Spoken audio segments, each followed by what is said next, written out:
Ero Productions tunaletea filamu za mafundisho ya Kiswahili. Tutashughulikia mada kama ile mashairi.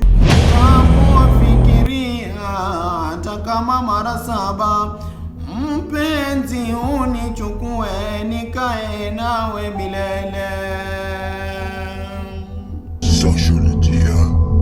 Kinachotangia sana ni mada ya uhusiano.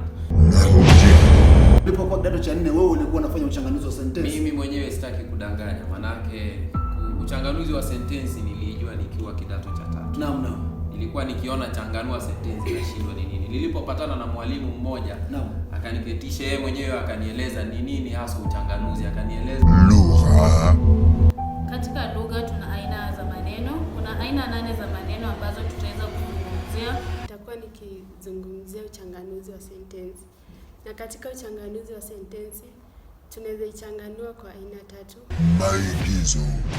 Tunakuwa tunaigiza hali tunaweza kuigiza maneno ambayo watu hufanya. Mofimu. Mofimu, maana ya mofimu, uhusiano uliopo kati ya mofimu na fonimu. Haya na mengine mengi yataandaliwa na Wapenzi wa Kiswahili.